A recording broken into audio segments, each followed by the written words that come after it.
Raj and Arjun Singh grew up in a small town where everyone knew each other.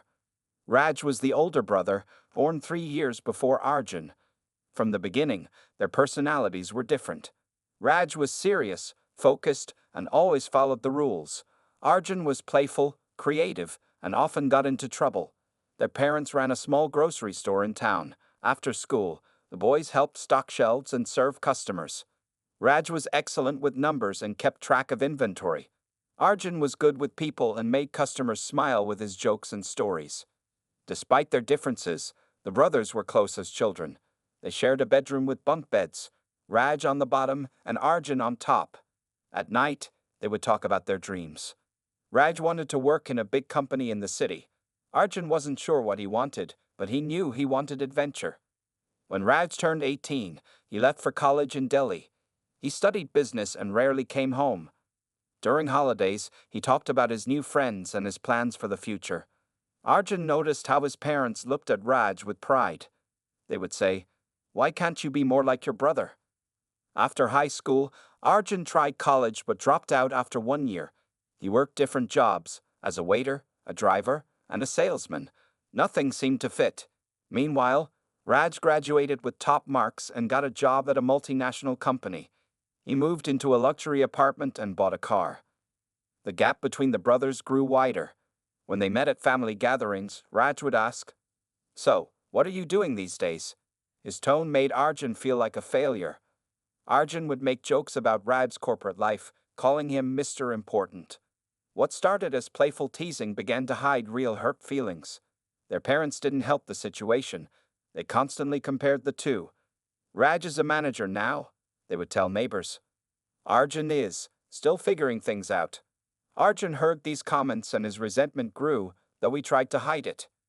When Raj was 28, he met Priya at a company event. She came from a wealthy family and worked in marketing. They dated for 2 years before getting engaged. Arjun met Priya only twice before the engagement. She was polite but distant, and Arjun felt she looked down on him. At 25, Arjun finally found some success. He started making videos online about local food and places to visit. His channel gained followers, and small brands began to pay him for mentions. It wasn't much money, but for the first time, he felt proud of his work. When the wedding invitation arrived, Arjun was surprised to see his name listed as the best man. He called Raj, who explained, "Mom and Dad insisted. It's tradition for the brother to be the best man." "Do you want me to be your best man?" Arjun asked. "Of course," Raj said quickly. Too quickly, Arjun thought. As the wedding approached, Arjun noticed he wasn't included in any planning. Raj's friends from college and work organized the bachelor party. They were all similar to Raj, successful, well-dressed men who talked about investments and promotions. At family dinners before the wedding, Raj spoke about his promotion and the new house he and Priya would buy. Arjun sat quietly, feeling invisible. When he tried to share news about his growing channel, Raj checked his phone and their mother asked, "But when will you get a real job?" The night before the wedding, Arjun sat alone in his childhood bedroom, writing his best man speech. His emotions were mixed: love for his brother, hurt from years of feeling second best, and anger that couldn't be easily put aside.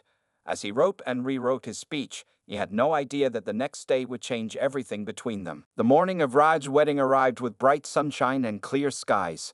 The ceremony would take place at Golden Palace Hotel, the most expensive venue in the city. Arjun woke up with a heavy feeling in his stomach. He put on the new suit his parents had bought for him. It was slightly too tight around the shoulders. When Arjun arrived at the hotel, everything was already busy. Workers arranged flowers and chairs. Raj's friends from work stood in a group, laughing loudly. They wore expensive watches and spoke in English mixed with Hindi. Arjun walked past them, and no one noticed him. In the groom's room, Raj was getting ready. He looked perfect in his designer sherwani with gold embroidery. Their mother was fixing his collar when Arjun entered. "Finally, you're here," Raj said, checking his watch. "I need you to make sure the guests from my office are seated in the front rows. And check if Priya's family needs anything." Arjun nodded silently. He wasn't even given time to talk to his brother before being sent on errands. For the next 2 hours, he helped arrange seating, directed guests, and solved small problems. No one thanked him. Most people assumed he was hotel staff. The ceremony was beautiful. Priya looked stunning in her red lehenga. Her family had brought expensive gifts, gold jewelry, a new car, and promises of help buying a house. Arjun stood behind Raj, feeling invisible in the shadow of his successful brother. During the ceremony, Arjun overheard two of Raj's friends talking. "Who's that guy standing behind Raj?" one asked. "I think it's his brother. Works making videos or something. Not very successful," the other replied. Arjun's face burned with shame. He had worked hard on his channel, staying up late editing videos, walking miles to find interesting places to feature. But here, among these rich people, his work meant nothing. After the ceremony came the reception. Drinks were served, and Arjun had 3 glasses of whiskey to calm his nerves. The alcohol warmed his blood and loosened his thoughts. As he watched Raj and Priya greet guests, something inside him began to twist. "They have everything," he thought. "And what do I have?" Soon it was time for speeches. Priya's father spoke first, talking about how perfect Raj was and how happy he was to welcome him to the family. Next was Raj's boss, who praised his work ethic and predicted he would be a company director soon. Then it was Arjun's turn. He walked to the microphone, speech cards in his hand. The room went quiet, and all eyes turned to him. Raj smiled encouragingly. Arjun looked at his written speech, then put the cards in his pocket. The whiskey had given him different ideas. "Good evening, everyone," he began. "For those who don't know me, I'm Arjun, Raj's younger brother, though many of you don't know me because Raj rarely mentions me to his important friends." The smile on Raj's face began to fade. "My brother has always been perfect," Arjun continued. "Perfect grades, perfect job, perfect wife. But let me tell you some things about the real Raj that you might not know."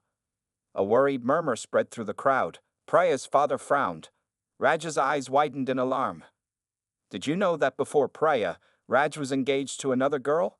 "Yes, Neha from college. He broke up with her when he found out her father's business was failing. Suddenly, she wasn't good enough for him." Gasps filled the room. Priya turned to look at Raj, confusion on her face. "And did you know about the time he—" Raj jumped up and grabbed the microphone. "That's enough. Arjun, you're drunk." But Arjun wasn't finished. He pushed Raj's hand away. "What's wrong, bhai? Don't you want your new family to know you? Or just the perfect version you show everyone?" Their father rushed forward and pulled Arjun away from the microphone. The damage was done. Guests stared in shock. Priya's family huddled together, whispering. Raj stood frozen, his face red with humiliation and anger. As their father dragged Arjun outside, the younger brother caught a final glimpse of Raj's face. A look of pure hatred that told him he had just destroyed the last thread of brotherhood between them. The morning after the wedding, Arjun woke up with a pounding headache and memories that made him want to disappear. He was back in his small apartment, though he didn't remember how he got there. His phone showed 15 missed calls, 5 from his mother, 3 from his father, and the rest from relatives. There were also dozens of angry messages. He picked up his phone and saw a final message from Raj, sent at 3 a.m. "You are dead to me. Don't try to contact me or Priya ever again." The reality of what he had done hit Arjun like a truck. In his jealousy, and with the courage of alcohol, he had ruined his brother's wedding day. Not just embarrassed him, but destroyed his reputation in front of his new wife and her family. Arjun tried calling his parents, but they didn't answer. Finally, his mother called back around noon. "How could you do this?" she cried over the phone. "Your own brother, on his wedding day." "I'm sorry, Ma," Arjun said, his voice weak. "I was drunk. I didn't mean." "Don't tell me you didn't mean it. You meant every word." Her voice was filled with pain. Raj and Priya almost canceled their honeymoon. Her parents wanted to talk about ending the marriage. "Do you understand what you've done?" Arjun sat on his bed, head in his hands. "Can I talk to Raj? I need to apologize." "He doesn't want to hear from you. Maybe never again." His mother's voice broke. "Your father and we need time too. Don't come to the house for a while." After the call ended, Arjun felt truly alone. He had always been jealous of Raj's success, but he had never wanted to hurt him like this. What kind of person ruins a wedding? The next few weeks were the hardest of Arjun's life. He stopped making videos. He ignored messages from his few friends. He barely left his apartment except to buy food. When he did go out, he felt like everyone was staring at him. The story of his drunken speech had spread through their community. One day, Arjun was buying groceries when he ran into Raj's friend Vikram. Arjun tried to walk away, but Vikram blocked his path. "You know what happened after you left?" Vikram asked, his voice cold. "Priya cried for hours. Her father wanted to take her home. Raj had to beg her family not to call off the marriage. Is that what you wanted?" Arjun couldn't look him in the eye. "No, I never wanted that." "Then what did you want?" Vikram asked. Arjun had no answer. What had he wanted? To hurt Raj? To make himself feel better? To finally be noticed? A month after the wedding, Arjun received a large envelope in the mail. Inside were legal papers. Raj and Priya were suing him for emotional distress and damage to their reputations. Raj wanted money that Arjun didn't have. That night, Arjun hit rock bottom. He sat on his apartment floor surrounded by empty bottles, looking at old family photos on his phone. There was one from 15 years ago, Raj teaching him how to ride a bicycle, both of them smiling. What had happened to those brothers? Arjun knew he needed to make things right, but a simple apology would never be enough. The damage was too great. As he scrolled through his social media, he noticed Raj had deleted all photos that included him. It was as if Raj was erasing him from his life. Then Arjun saw something that gave him an idea. One of Raj's work colleagues had posted about a charity project the company was supporting, building schools in rural villages. Raj was leading the project. For the first time in weeks, Arjun felt a tiny spark of hope. Maybe there was a way to make things right, not to be forgiven. He didn't deserve that, but to somehow repair some of the damage he had caused. He grabbed a notebook and began writing ideas. It would be difficult, maybe impossible, but he had to try. This was his one chance to show his brother that the person at the wedding wasn't the real Arjun, to show himself that he could be better than his worst moment. 2 months passed since the wedding disaster. Arjun had lost weight, his clothes hanging loose on his frame. Dark circles formed under his eyes from sleepless nights. He had managed to avoid the lawsuit when his parents intervened, begging Raj to drop it for family peace. Raj agreed but made it clear he wanted nothing to do with Arjun. Arjun sat at his small desk, researching on his laptop. The screen showed the website of Education First, the charity Raj's company supported. They were building 10 schools in villages where children had to walk hours to reach education. Raj was the project leader from his company, visiting sites and organizing corporate donations. "This is it," Arjun whispered to himself. "This is how I can show him I'm sorry." The next morning, Arjun called the charity office. After being transferred several times, he finally reached Karan, the volunteer coordinator. "I want to help with the school projects," Arjun explained. "I make videos, and I can document the work, show the progress to potential donors." "That's interesting," Karan said. "We could use help with publicity. Can you send samples of your work?" Arjun spent the next 3 days editing his best videos into a portfolio. He sent it to Kiran with a note explaining how passionate he was about education. He didn't mention Raj. A week later, Kiran called back. "We liked your work. We can't pay much, but we need someone to visit the sites and create videos showing our progress." "I'll do it," Arjun said immediately. "When do I start?" "Next week. The first site is in a village called Panchmati. It's a 6-hour bus ride from the city." Arjun didn't care about the distance or the low pay. This was his chance to do something meaningful, not just to impress Raj, but to help children who needed education. Before leaving, Arjun visited his parents' home when he knew Raj wouldn't be there. His mother hugged him tightly, crying a little. His father was more reserved but patted his shoulder. "I'm going to fix this," Arjun promised. "I don't know how yet, but I'll make things right." "Just be careful," his mother said. "The villages are far from hospitals." The journey to Panchmati was long and uncomfortable. The bus had no air conditioning, and dust came through the windows. When Arjun finally arrived, he found a small village of about 50 houses. Children ran to greet the bus, curious about new visitors. Arjun met Govind, the local contact for the charity. "You're the video man?" Govind asked, looking at Arjun's camera equipment. "Yes, I'll document everything, the current school condition, the new construction, interviews with teachers and students." Govind showed him around. The existing school was a single room with a leaking roof. 60 children of different ages shared the space. During rains, they couldn't have classes at all. The new school will have 6 classrooms, proper toilets, and a small library, Govind explained. Your brother visited last month. He seems like a good man. Arjun froze. My brother? Yes, Raj Singh, the project manager from the company. Oh, is he your brother? You have the same last name. I didn't realize. Arjun nodded slowly. Yes, he's my brother, but please don't tell him I'm here.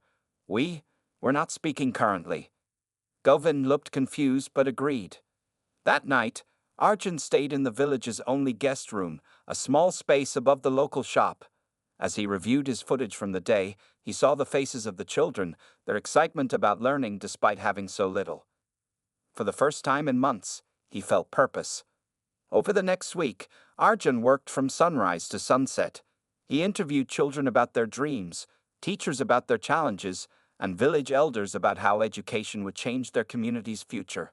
He helped carry bricks for the new building and taught some children how to use his camera. When he returned to the city, he spent days editing the footage into a powerful 10-minute video. He added simple graphics showing how donations would be used and the impact they would have.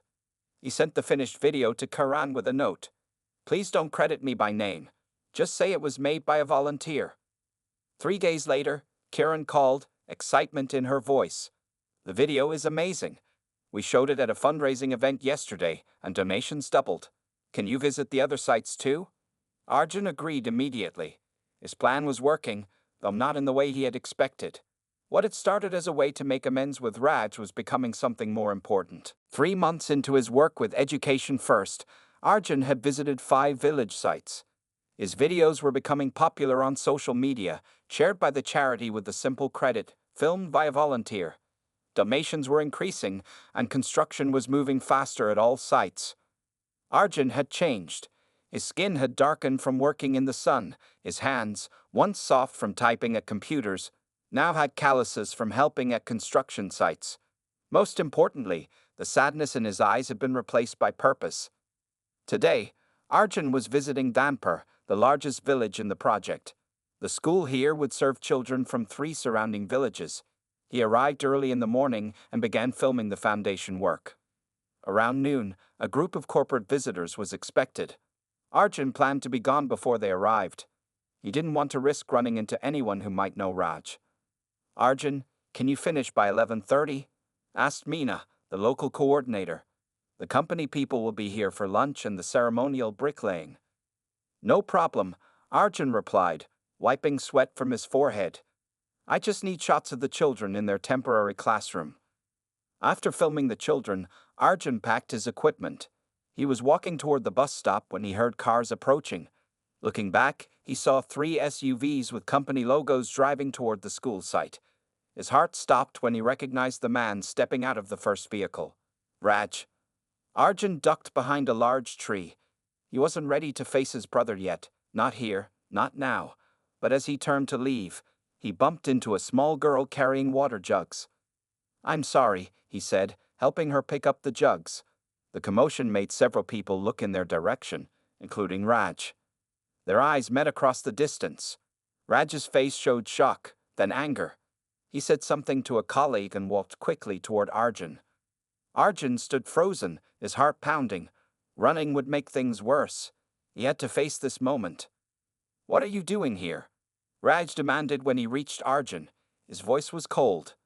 I work with the charity, Arjun explained. I make videos of the projects. Since when do you care about charity? Are you following me? Raj's eyes narrowed with suspicion. No, I've been doing this for months. I didn't know you would be here today. Raj looked at Arjun's camera equipment, then at his worn clothes and tanned skin. Something in his expression changed slightly. You're the volunteer making those videos? The ones bringing in new donations? Arjun nodded. I didn't use my name because I knew you wouldn't want to be associated with me. A colleague called to Raj from the cars. Coming. Raj shouted back, then turned to Arjun again. Why are you really doing this? To impress me? To get back into the family? Arjun shook his head. It started that way, I wanted to make amends. But now, he looked toward the school site where children were gathering to meet the visitors. Now I do it because it matters. These kids need education. The videos help get funding. It's the first useful thing I've done in my life. Raj studied his brother's face, looking for lies. Finding none, he sighed. I have to go. The ceremony is starting. I understand, Arjun said, picking up his bag. I'll take the next bus back. Wait, Raj said, surprising both of them. You should film the ceremony. It's important for the donors to see their contributions being used. Arjun stared at his brother. Are you sure? Just do your job, Raj said, turning to walk back. And don't talk to me unless it's about the project.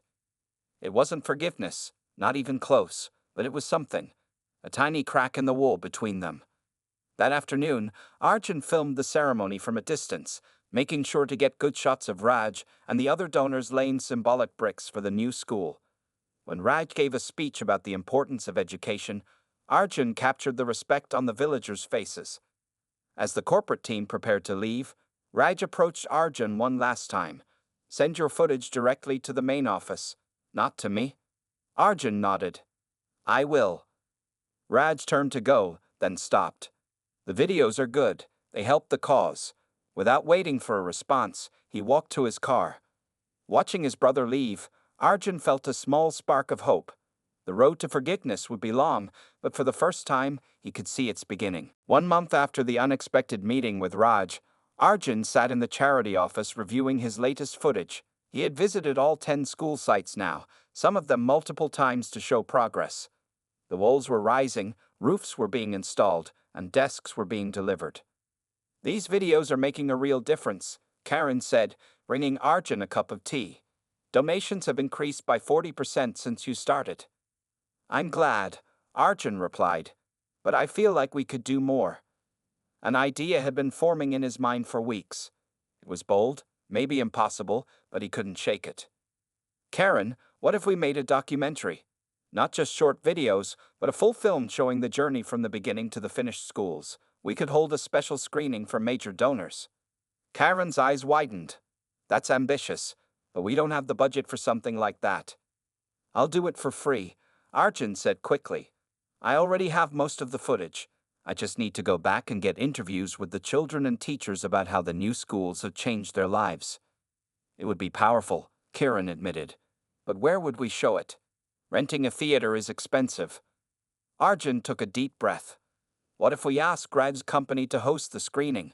They're the main sponsor. It would look good for them. Karen gave him a knowing look. This is about your brother, isn't it? You still haven't told me what happened between you two. Arjun stared into his tea.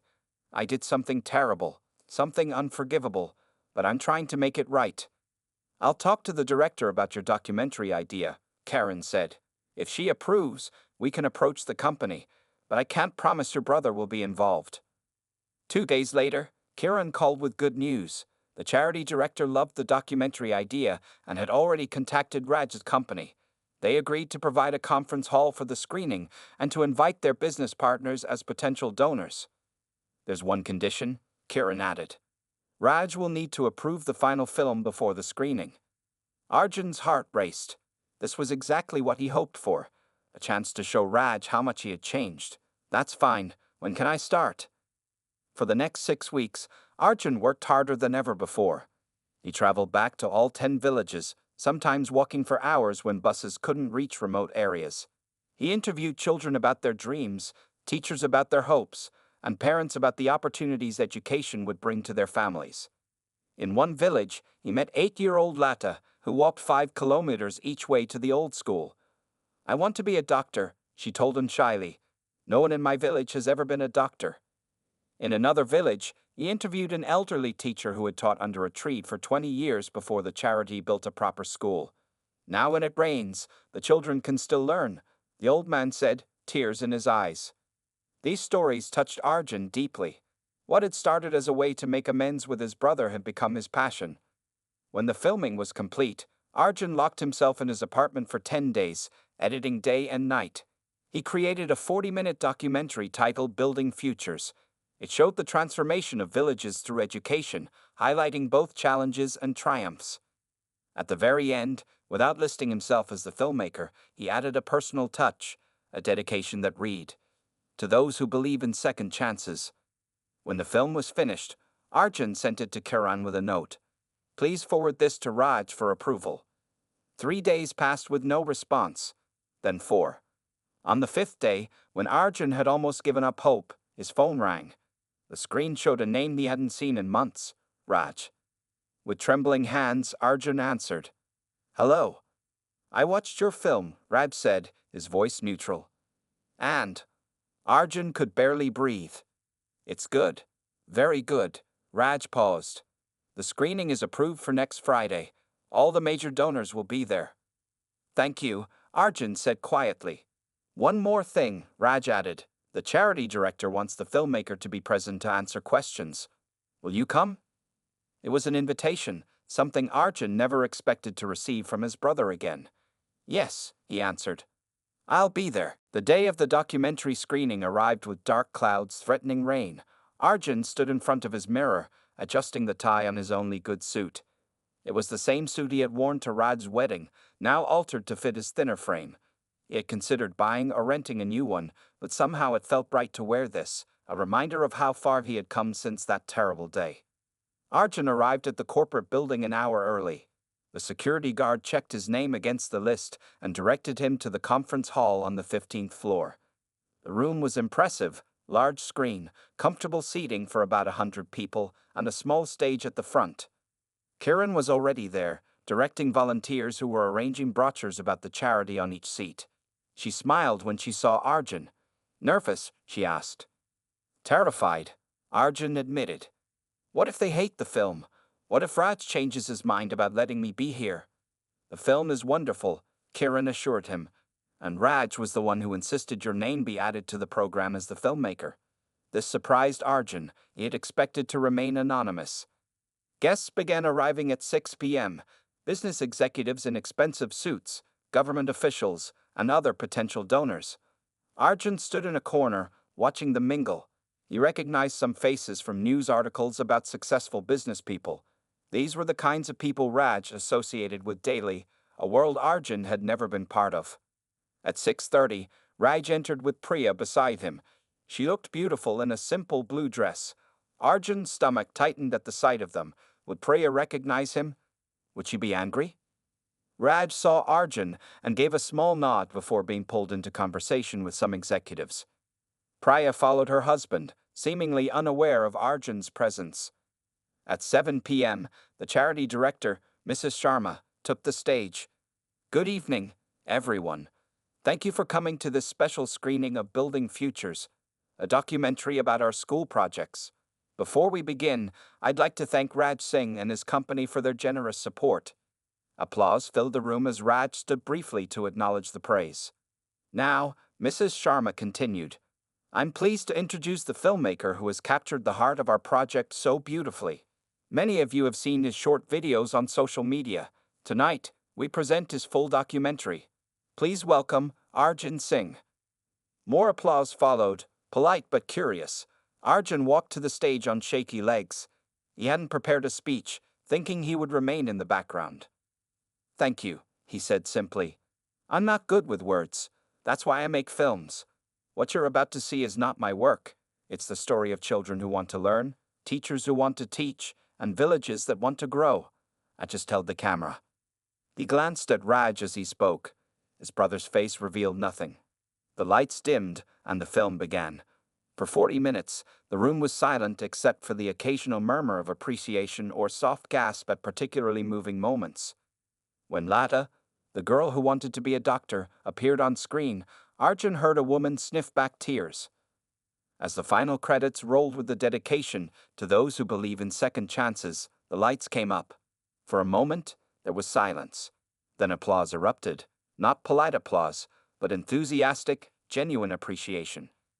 Mrs. Sharma returned to the stage. "As you can see, our project is making real difference.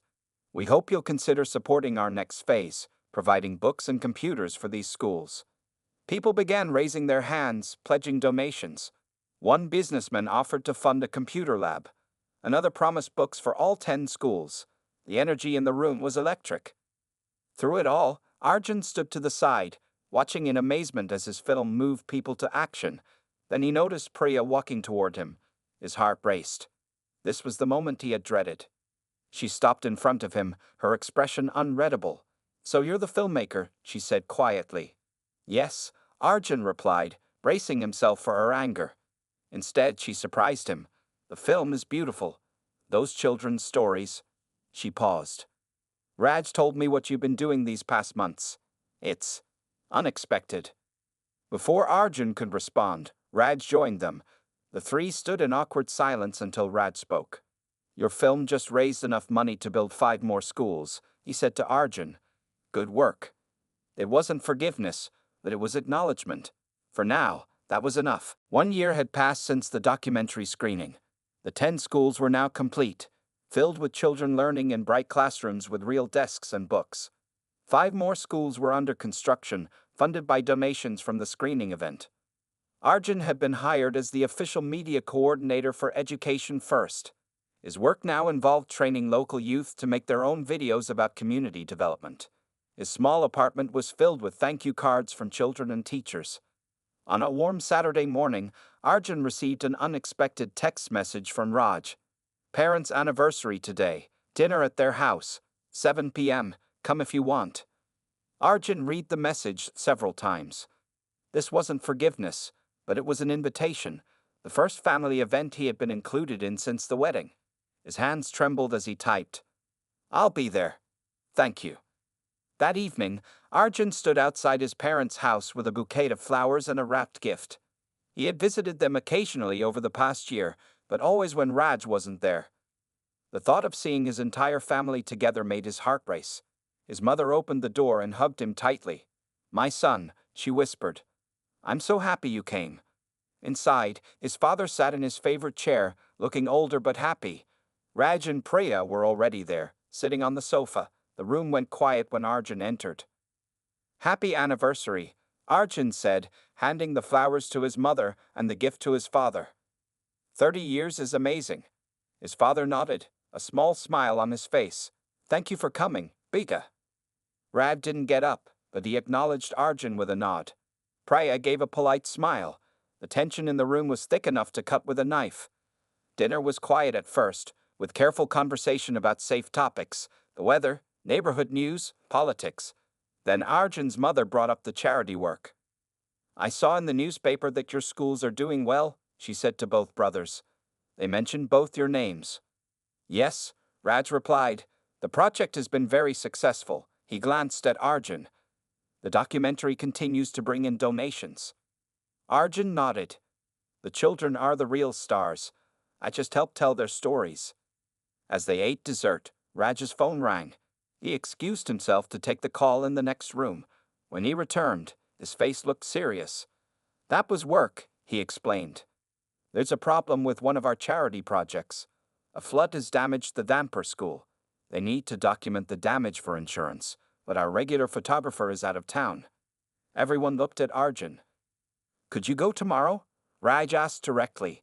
"The charity needs someone who knows the project well." "Of course," Arjun answered without hesitation. "I can take the first bus." Raj seemed to consider something, then said, "I need to go too, to assess the structural damage. We could drive together. It would be faster than the bus." The room went silent again. Everyone understood what this meant. 5 hours in a car, just the two brothers. It would be their first time alone together since the wedding. "That would be good," Arjun said quietly. "Thank you." Their parents exchanged hopeful glances. After dinner, as everyone was preparing to leave, Priya approached Arjun while Raj was talking to their father. "You know," she said softly, "he watches all your videos, even the small ones you make with the village children. You'd never admit it, but he's proud of what you're doing." Arjun was surprised. "Really?" Priya nodded. "The night after the screening, he talked about your film for hours. He said you found your purpose." Before Arjun could respond, Raj joined them. "Ready to go?" he asked Priya. "Yes," she replied, then turned to Arjun. "See you tomorrow, brother-in-law." It was the first time she had called him that. As they drove away, Arjun helped his mother clean up. She hummed happily, occasionally glancing at him with tears in her eyes. "What?" he finally asked. "Nothing," she said, smiling. "Just happy to see my family healing." Later that night, as Arjun packed his camera equipment for the trip, he found a small box in his bag that he didn't recognize. Inside was a new camera lens, expensive and professional grade. A note read, "For your next documentary, Raj." Arjun sat on his bed, holding the lens. This wasn't just equipment. It was acknowledgement of his work, his growth, his new path. It was Raj saying, without words, that he saw who Arjun had become. Tomorrow they would drive together to help children who needed them. It wouldn't be easy. The road to full forgiveness would still be long. But for the first time, Arjun believed they would get there, 1 kilometer and one conversation at a time.